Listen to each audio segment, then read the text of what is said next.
Hello, welcome to the Dream Build Repeat podcast. My name is Casey Sharperson. I am your host. I'm the author of the book Dream Build Repeat: Harness Fear to Confidently Pursue Your Biggest Dreams. I am also a consultant, the founder of Sharperson Solutions, where we're a training development firm. And I absolutely love to connect with women who are doing incredible things in the world. And this opportunity is a great one because we're partnering with On Purpose with Passion, which is a portion of the Cindy Dennis Ministries and the Lady Boss series. So we have an incredible guest here, Jasmine Katrina, and she is an expert in all things social media, branding, and really telling your story online. And I can't wait to introduce her to you all. So with that, Jasmine, welcome. Thank you so much, Casey, for having me. I am honored. Thank you for having me. I'm so excited. Today's conversation is going to be great. I already know, and I hope your listeners are just as excited as we are. Yeah. And because you are a social media expert, our topic today is going to be around creating content that inspires.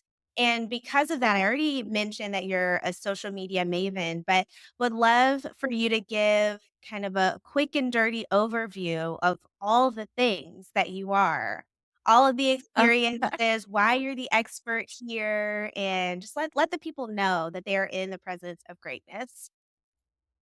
I that's such a great intro. I don't even know how to follow up. But yes, I have been in the social media marketing space for a little close to 10 years now. I studied PR in college, undergrad, and it was right after graduations where I kind of launched my own business. So simultaneously working full time, I started my own company where I work with small business owners, entrepreneurs, and nonprofits to leverage their messaging online, how to navigate social media across platforms because right now there's so many and what makes sense for their audience, how to engage with them in a way that feels authentic, consistent, and can help them reach who they need to talk to and reach who they need to work with. So I've been doing that since about 2016.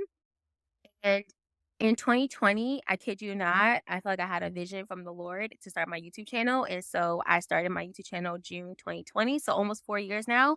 And in that space, I talk about all things faith and makeup and fashion and lifestyle. And more lately, I've been really talking through just how to navigate hard seasons and difficult things and how we can leverage the word of God and leverage all things that really do work together for our good.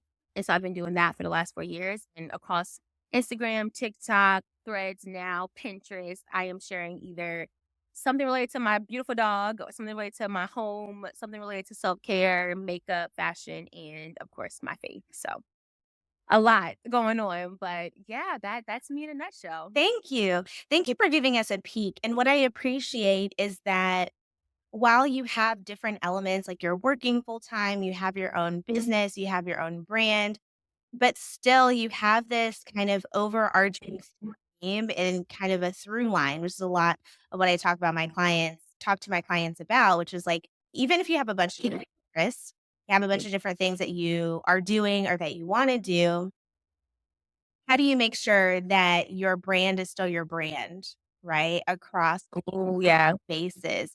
So, question for you to start: YouTube, TikTok, Threads, Facebook, the platforms are endless. As you are talking to entrepreneurs and they say, I'm overwhelmed with social media, what is a tip that you can give them to find either the platform for them or the consistency to show up? Like, what tips do you have from a professional lens? Because this is what you do. That's a great question. I hear that question a lot. I think there's two things. I think you have to understand and know where your audience is. And I think we you hear that a lot, but you really do need to know, okay, if I'm selling little girl t-shirts, I my audience will likely be moms, aunts, parents, families, things like that, or and other designers. So to me, my gut thought would be, okay, they're probably going to be on Instagram. They'll likely be on Pinterest for ideas for outfits, like mommy and me outfits.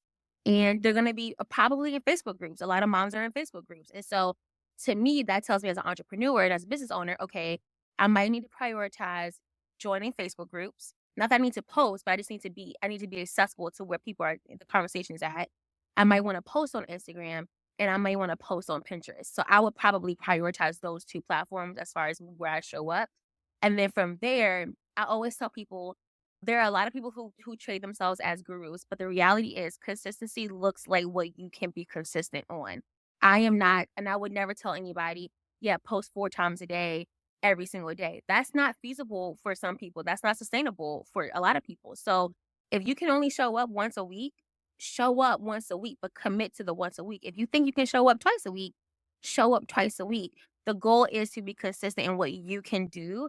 That way, people who do know you or begin to follow you can then understand your rhythm, your cadence. And if you happen to do more than that, great. But at least you're not feeling like you're letting people down when you don't show up at all because you've already created a rhythm where you're saying, okay, I'm gonna show up on Mondays, I'm gonna show up on Wednesdays, and that's what I can do right now. If the season calls for where we're busier because of holidays, I can ramp up and do 3 times a week, maybe 4. I can schedule some things out in advance, but really figure out where your baseline is and then from build upon the baseline. But don't I just don't want people to feel like they have to show up every day, all day because it's not sustainable. And a lot of things can be scheduled in advance. So you can buy your time back if you have platforms you're scheduling through, if you're batching your content and planning things out, you can buy your time and your freedom back from that. But definitely understanding your audience and where they're showing up is important. And from there, picking maybe 1 or 2 platforms that you feel you can be consistent in. I don't think you need to be everywhere all at once. I would rather you be somewhere and know people they can know, okay, she's going to be on YouTube or she's going to be on Pinterest, she's going to be on Instagram versus now you're scattered everywhere and you're not consistent anywhere. That doesn't serve you or your audience. So definitely knowing where your audience is showing up and then picking where you can consistently be on those platforms and figuring out a schedule that works for you. You can always change it. That's the one thing I tell people all the time is, well, I don't want to sometimes I hear a lot about them not wanting to post a lot because they can't keep up with it. The reality is that only you know your schedule, like unless you're promising people, "Hey, I'll be back next Thursday," only you know that you can or can't show up. So, not in a way of, lying, but really just understanding, okay, I can only commit to a Tuesday. I'm not gonna tell people I'll be here on Thursdays. I'll just show up on Tuesdays. So now they'll know and slowly over time they'll expect me on Tuesdays. And then if I happen to do more, then Thursday's a bonus and it's a win. Versus now I'm nowhere and I feel like crap about it. And then I feel like a terrible business owner because I'm not showing up. Mm, So gosh, I find that the point about all or nothing, it's almost like, okay, now I said I was gonna do this. I said I was gonna show up 5 times a week. I've only showed up 3 times a week, and now I feel yeah. terrible. I didn't know what to post the rest of the time. This is a trend that I tend to hear from people, especially when they're first starting out, or maybe, they don't really know how to talk about their business online. So how did you go about maybe as an individual or working with certain clients, how do you go about figuring out what is social media worthy? How do you determine Mhm. what goes in your pinned post or what goes on your threads or what goes on your Instagram? That's such a great question. So in some of my earlier when I first started out, I had a few clients that struggled with that because they didn't have what I would like to call like sexy industries. Like they might have been the accountant, they might have been the chiropractor, they might have been whatever that doesn't look or feel as glamorous as other industries. And so it can feel really daunting to try to make something as simple as chiropractic work interesting enough to the audience, right? And so what I would do this is why I love working with clients in person when I can because I think as a creative and as a person that works in communications, you just see what quote unquote content is worthy and what a lot of people think is boring, a lot of people have interest in. Even in my own life with my YouTube channel, there are times where I'm like, "This is so boring," and then that'll be the one thing that people are like, "Oh, I love that." I'm like, "That I would have never guessed that was what you honed in on." And so I think part of it is like, don't make assumptions about what is or isn't worthy. I think your audience will tell you what is or isn't worthy. And if you start all creating content for social media with the notion of what's worthy, I think you often dismiss what things are considered interesting to the audience that you're serving, right? So back to this chiropractic example because I have a chiropractor and I'm always thinking about his social media. But um, with those types of industries or just with any industry, I like to break things out into different pillars. So for me, I like things to be bucketed by informational, by promotion in a lot of ways, and then by motivation. So you'll often see for me, I'm posting something about faith. That's a big part of my life. And I think that that's worthy to share. You might see something where, like, there's a sale coming up. There's a deal you can save money on. I want you to save money and look cute. There's a deal. And so, back to the chiropractor example, for those types of work, I would say once you break out your content pillars by either inspiration, information, promotional, whatever, that helps you navigate how you can show up on your online space. So, for this example, let's say as a chiropractor, a lot of people are curious about chiropractic work, but they are also nervous because of all the sounds that they hear when they watch like these TikTok videos, right? And so as a chiropractor who owns a business, my thought is let me debunk the myths about chiropractic work. Let me educate my audience about why this type of medical practice is safe, is it helps the body. Here are real life testimonials. This is where testimonials come in. Here are real life examples of me adjusting somebody and showing you over a period of time with one client specifically where their improvements are. Let me break down the scans and why we scan certain parts of the body and how, your emotional stress impacts your physical body. And so there's a laundry list right there in itself that is worthy content because it's informing the public about the good of your service, right? Same thing with motivation or or sales and promotion. If you are looking to sell more clients, so now you have a bucket of educational information, you can offer in a free consultation. Whoever signs up through this link, get a 30-minute adjustment and we'll sign you up. Or, we're running a holiday sale. So I like to balance the amount of sales and promotions with the amount of information and educational content I'm pushing out, but I think that's a really good way to do that. And so then at that point, now you have a rhythm, for let's say every other post, it's information, education. And then the next post is a testimonial. The next post might be a day in the life because people are just nosy and enjoy knowing about stuff like that. And then the fourth post could be a promotion sale. So I think it's really important that you as the business owner can allow your audience to tell you what they are interested in. And they will. I think we're looking at it sometimes from vanity metrics, like how many likes did this post get or how many comments did we get. But I would even encourage people to think through how many people are saving your post, how many people are sharing your post. A lot of times I screenshot stuff and I send it to my friends in the group chat. So there are metrics that unfortunately we can't really take data from, but that doesn't necessarily mean that our content isn't good. It just might mean that people are taking it and saving it, or they're taking it and bookmarking it, or they're taking it and putting it into the group chat. And so, they're not giving you direct feedback in the moment, but they're saving your information for later. So I just want that nuance to be something at the forefront of people's minds because a lot of people are saving and sharing and sending links through Instagram DMs and sending things in group chat that aren't quantifiable. However, that doesn't necessarily mean your content wasn't worthy, even if your metrics, quote unquote, don't show that. So a lot. Well, you dropped gems, and this is what I think is so powerful about having conversations with experts, with people that are on the ground doing the work as individuals, doing the work with their clients, because a couple of things that you said. The first that really, really stuck out to me was the fact that boring is good. Things that we think, nobody wants to know that, nobody cares about Yeah. them. But that's just and my assumption is that this happens because we're so used to it.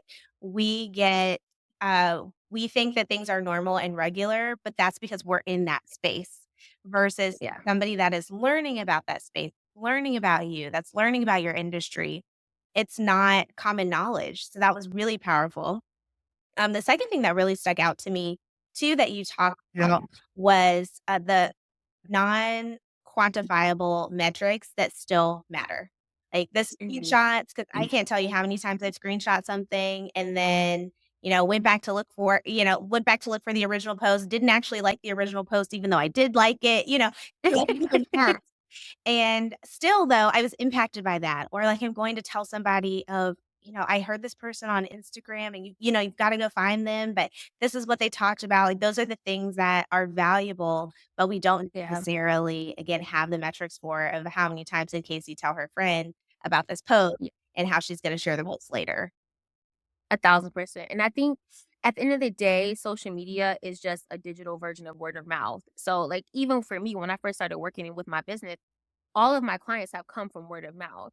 I have not had a client that has come to me because of my social media. I've gotten it as word of mouth, and I've had people reference my social media to the people that they talk to about me to. And so I also want to name that because I think we put so much stock in social media, and it's great and we should. And we don't really know how many rooms our name is in because it's not on social media. Like like it's to me, our social media channels are is the portfolio. It's the way for you to get the first look, first access of what I am and who I'm about. But more than often than not, after they see my page or they like look at, save a couple things or look through the website, they're bookmarking it and they're saving it, and then they're likely gonna email me later. So a lot of decision making happens offline, and I think your goal as a business owner is to show your value and show the importance of how you can serve that audience with the understanding that this might not be viral, this might not blow up overnight, but each time you show up, you're building more of a case for why people can come back and reference you and why people can come back and find your page and connect with you and wanna do business with you. I love the view of social media being a portfolio. Like it's a space where it's another version of a website. Somebody says, "Hey, let me look at your Instagram, let me see your LinkedIn, let me just see what you're about," because it's so much bigger than the static web page, the static website that has your services, your pricings, all of that.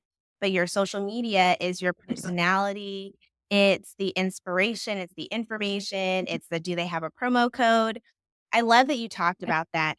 And I want to hear talked kind of technical about content that resonates, but I wanna hear a little bit about your journey and your story as an entrepreneur and as you have been building kind of building your brand in this space over the last 10 plus years, the last decade. What was the seed that caused you to start your business? Like, what was the thing that you Oh, said, wow. "Now is the time"? Oh my goodness. Yeah. Okay. So I remember this very clearly. I had just graduated from college. So I graduated in 2014, which is crazy. I think that's literally 10 years ago. Yes. And I remember wanting to, originally, when I got my degree in public relations work, I had this vision of me going and working downtown in DC. And I was going to be like Olivia Pope, but not with all the craziness. And I just wanted to do PR and save and do these amazing things with these PR agencies. And so at the time, I just had this thought one day, because I was at church and a few friends of mine started their business and they were talking about their needs for marketing. And I just kept thinking, man, people who are in smaller businesses and in nonprofits that are just starting out don't have the luxury and the budget to pay these huge agencies to do their work for them. And I felt like there was a gap between how do can we give small business owners and nonprofit and entrepreneurs that same level of intentionality, respect to their work, even though they might not have the budget to support the demand that would need.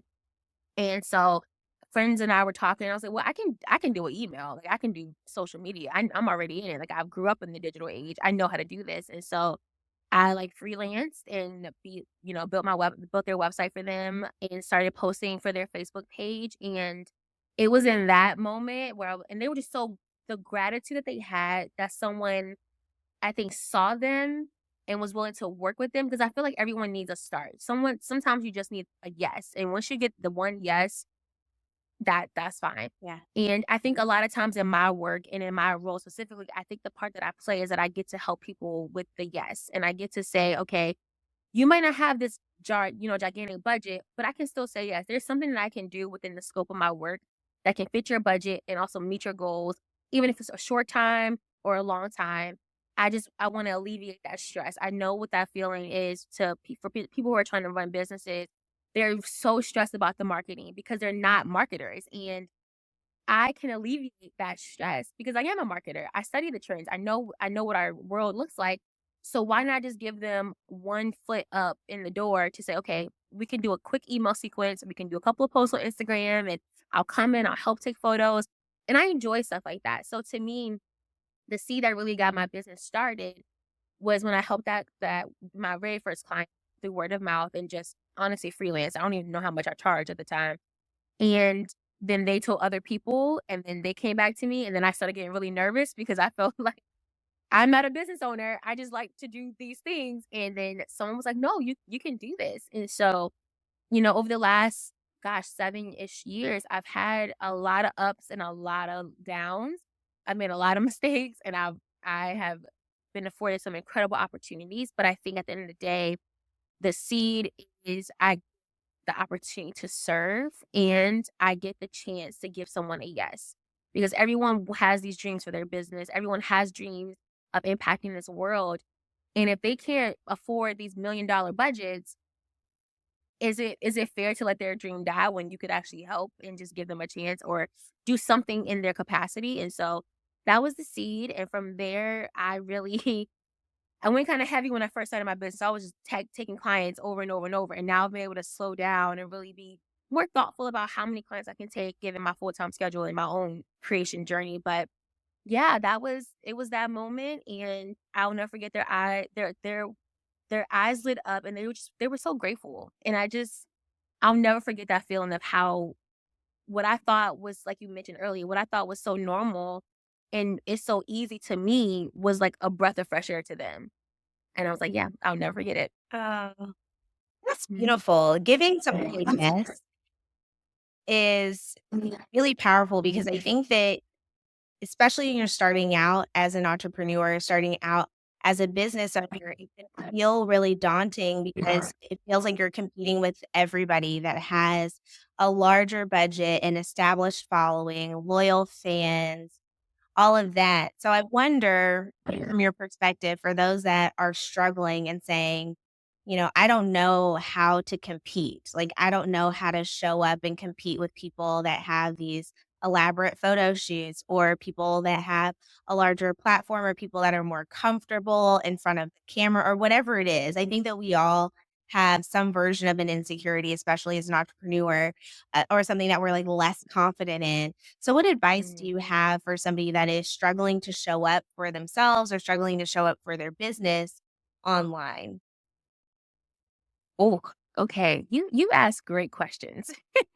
You really do. Thank you. I That is something that I think I always struggle with, even now. Like, as much as I've been able to achieve a lot of great things, I still struggle with imposter syndrome. I still struggle with competition, especially in the creating side of my work. And what I've been really, really fortunate to be reminded of is that there really is no one like me, and there is no one like that person. Like, that is the uniqueness that we bring to our work is that I am not Casey, Casey is not Jasmine. And even though we can collaborate beautifully, we don't have to compete because our work and our styles, if they're similar, they can mesh well. And I think sometimes I've had to readjust my mindset to be is every time I wanna complain and every time I want to back away from the things that I feel like the Lord has called me to do and purposed me to do, I'm reminded of, 1,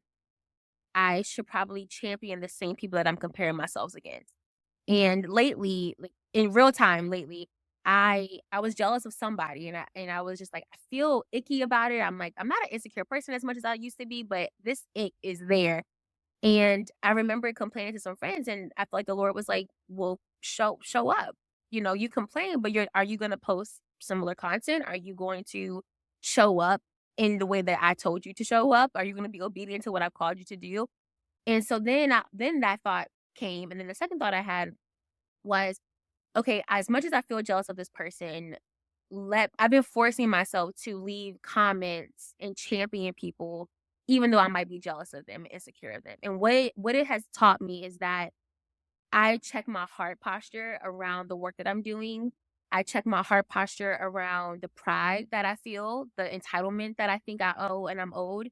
And then you don't realize that they also feel that way. Like we are all very human and we all feel imposter syndrome. We all feel insecure. We all feel scared. And so what good could it do if I'm in my head toiling around with this insecurity, and yet I still champion the very person that I'm jealous of, even though they may never know my reason behind checks me and then it affirms them. So I think as business owners and as content creators, my goal now is if you're finding yourself in that space of I'm competing, I think we have to adjust our mindset and our perspective to say, is this an opportunity for me to collaborate with this person? Like maybe I could partner with them on something. If they're local, we could host something together. We're better together than we are apart. And then secondly, no one is you and you are not them. And I think I think I am called to a certain type of person, a specific type of group of people, just as much as you are. And although those people that we're called to might like both of us, they come to us for different reasons. So I work in social media marketing. How many times have you seen someone say, I'm a social media strategist? You know, but the way that they arrived at their career is different from me. The way that I view content is different from them. And so there's so many unique qualities that we all bring to our businesses and our work that I have to remember that we are fearfully and uniquely and perfectly we're perfectly made.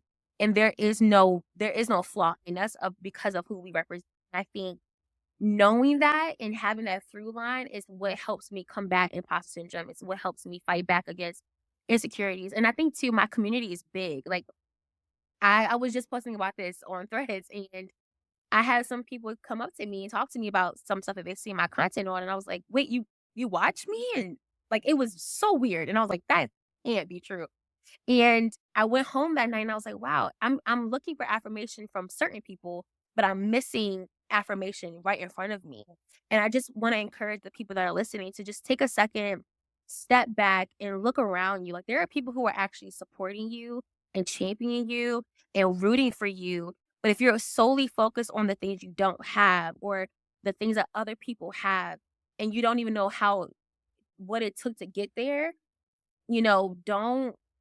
don't despise your season and don't despise where you are because you have no idea the path that they had to walk to get there.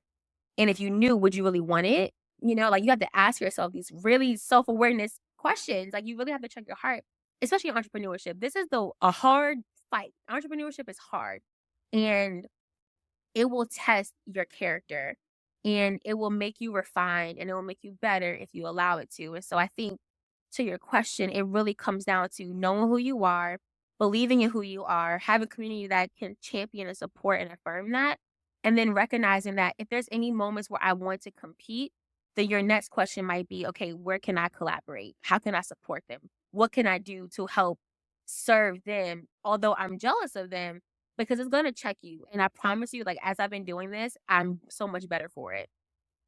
Thank you for your vulnerability because I'm not sure that many people would admit that they look at people's content, like, on a platform like this, right? They look at Mhm. people's content and they're like, "Well, how did they get there? I'm working just as hard as them."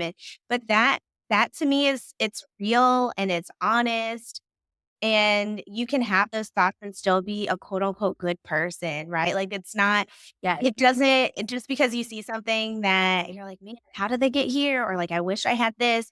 What I really appreciate about what you talked about was not only that you felt that, but that this is the strategy that you are working on that you are working to overcome that and to work through that. Because I do the same thing. I was talking about before we started pressing record that, sometimes we look at people's lives that started at the same time, and then we look and we go, "Well, how did we get here?" And How did that how happen? did that happen? And I actually had that moment, gosh, last year, maybe, like, in the summer of last year, because I saw somebody that I started basically same journey, and they're, multi-millions at this point, and I said, "Man, like, God, how did they get there?" And it was a genuine question. I was like, "I'm so proud of them, but I genuinely wanna know." And then God, for me, started reminding me of some things of like, "Hey, these are some things that aren't." It's a process of, like, these are the things that you need to do in order to get here. And Mm. I said, "Oh, alright, yeah." And so I started thinking about it, and to your Oh, husband, I said, "Oh, am I willing to show up authentically regardless of how I feel?"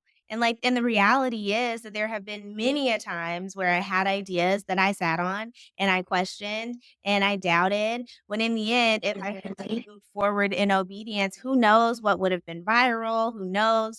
Who would have seen that post? And so, like, getting out of your own way as an entrepreneur is, to me, the only way to get ahead. And that conversation is really one of the things that even prepared me to go full time into entrepreneurship, Mm. because I realized that I had been kind of sleeping on myself. And I think Yeah. that, right? Like, I Wow. hadn't fully committed to it. And how do you succeed in something that you aren't fully committed in? Like, you get half effort, you get half result. And so Woo! the opportunity to collaborate is a great one. The one that says support people around you is a great one, because ultimately I was reminded when you were talking about the principle of sowing and reaping. And as Mm. believers, what you sow, you will also reap. This is a biblical principle. So even if you want people to refer you, are you referring other people? Yeah. Like, genuinely, are you telling other people about the great content that they're doing? Are you telling other people about, people in your sphere that you may not get anything from? But to me, that's just a way that you can kind of surrender to the process and say, "I'm open, I'm ready, I'm available to whatever God wants me to do." And also, I wanna support other people on the journey, and that's how you can build really beautiful, I think, connections and community as an entrepreneur as well. I completely agree. Oh, that was so beautifully said.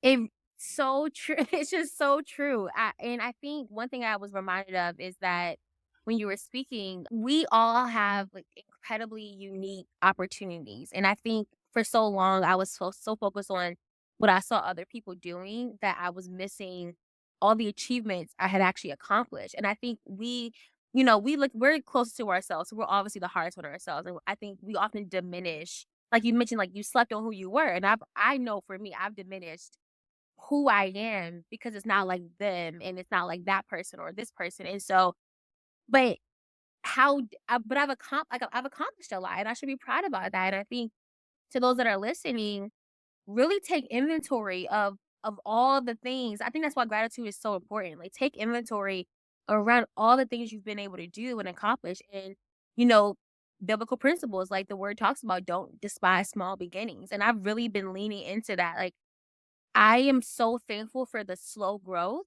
because I don't think my character, I don't think the seasons of life that I've been in the last couple years would have allowed me to really thrive if I had scaled too quickly.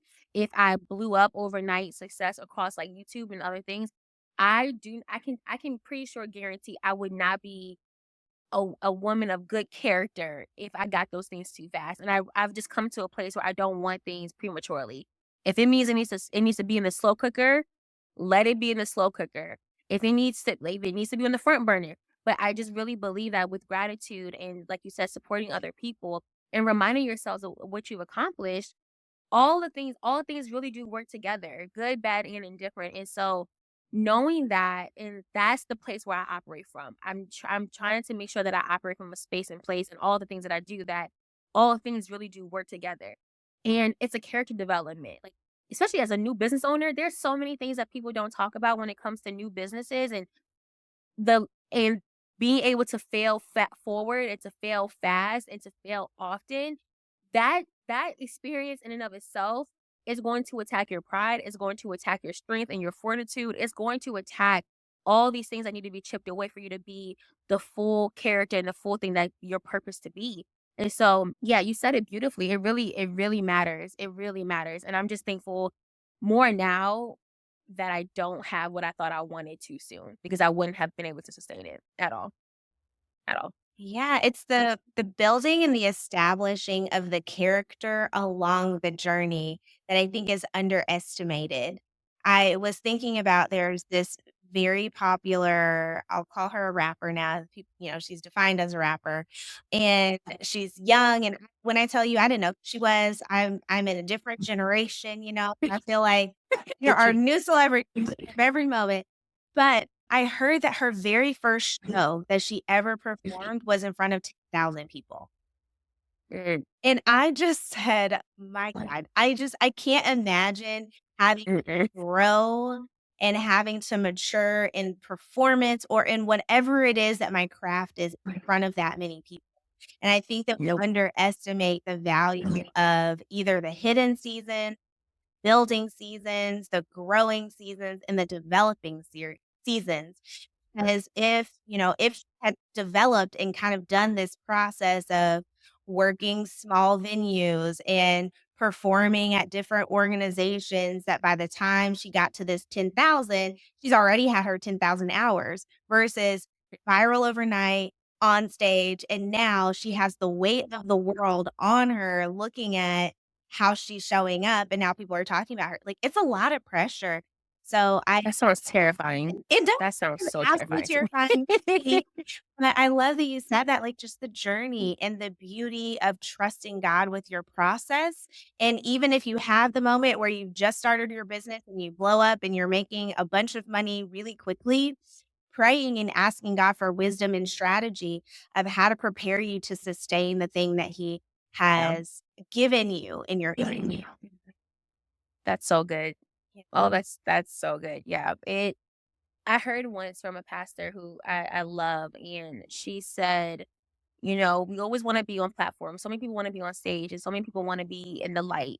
And she said, you don't realize that when you're in the dark room or you're in the hidden season, you're being prepared because if the light were to shine on you and your character can't sustain you, that fall so much bigger.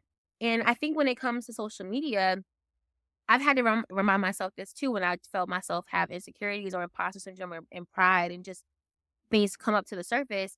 If you were to have, a new business owner starts off right now and they build their website, they are posting on social media and they gain 1,000 followers. That is 1,000 people. They're not just usernames. These are 1,000 humans who log on and check in on your content. They might have feedback because one thing people are comfortable doing is giving you feedback on the internet. Yes. So you are open to 1,000 people, opinions, thoughts, feelings, support, criticisms. And if you were to be in a room with all the 1,000 people, that's 1,000 people in a room. And I think sometimes because we're scrolling on our phones, we forget the magnitude of how big these numbers are.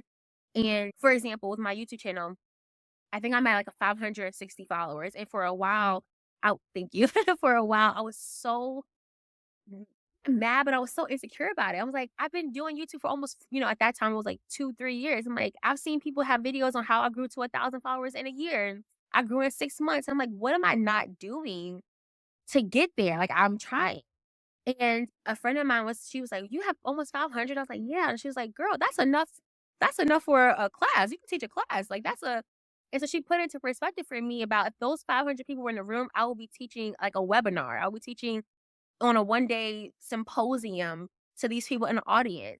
And so I just feel like there are some people who are listening that you have people who are supporting you. You have people who are following you. The 49 people, the 200 people. These are all people that make up a classroom and a conference and a Starbucks room. Like these are all people. And so if you just sometimes shift that perspective, I think it helps navigate how you show up for them. Because I want to show up for the first 50 people that followed me. I'm showing up for those first 50 the same way I'm now showing up for the 500 and then God willing the 5,000. And so I think that, like you mentioned, the journey, it matters how you handle your small beginnings and your mustard seeds and the things that he's giving you. It all matters. Ah, thank you.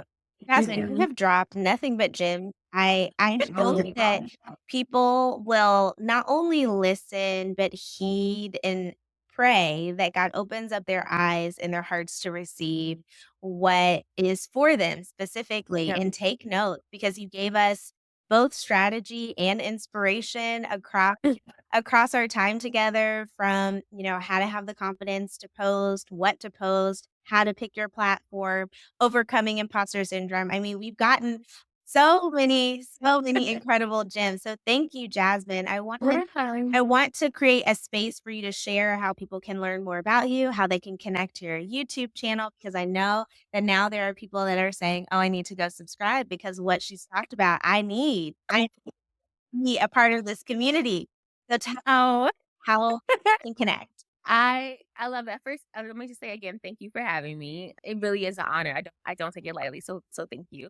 But yes, I first of all, I love connecting with people online and in person. So across social media platforms, my handle is at Katrina Smith.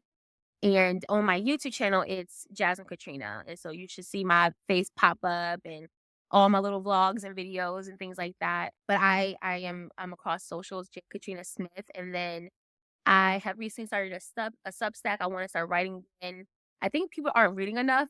So part of me feels like I just want to do something that has no video, has no photos, it's just words, and people need to read more. So I'm writing on Substack again and kinda starting my blog back up, so you can find me there. That's also J. Katrina Smith. And then for business things, like I'm taking clients or if you just wanna consult and strategize and brainstorm, I love brainstorming with people on ideas. That my website is purecomco.com. And so I'm happy to connect with anyone that wants to. And I really am praying and believing that, like you said, your eyes will be open, your ears will be open, and that you really know that God's plan is so intentional. He already has it mapped out. You know, the word talks about He establishes our plans, He's ordered our steps. And so that means everything is figured out. I just need to figure out and get in alignment to what He's already purposed and planned. And so I hope that people do walk away encouraged and strengthened and just refreshed. I think content in business is hard, and a lot of times people are doing this alone. And so if you can tap into this podcast and get poured back into, not just this episode, but all your episodes, I think it will behoove people to come to a space to get refreshed. And I think you offer that for them. Thank you so much. Yes, Yeah. you've been so kind and so sweet. And we didn't talk about how we met, but we were just reflecting over.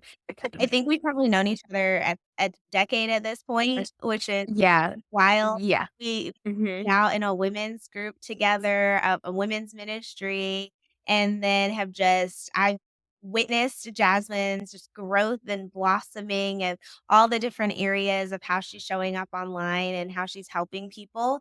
And I am blessed that she said yes, but also blessed that you all get to experience her wisdom. So I do invite you to connect with her and to create some space to pick her brain through the avenues that she's offered, whether it's listening to her content, reaching out for a consult, or referring her to somebody that you know may need her services. Yeah, so thank you so much for joining Thank us. you. And for those that are watching here on the On Purpose platform, then feel free to connect with me as well, Casey Sharperson. Very easy, empowering, and the podcast is also available on every single podcasting platform. We count it a blessing that you were here, and we'll see you next time. Thanks. Oh, bye.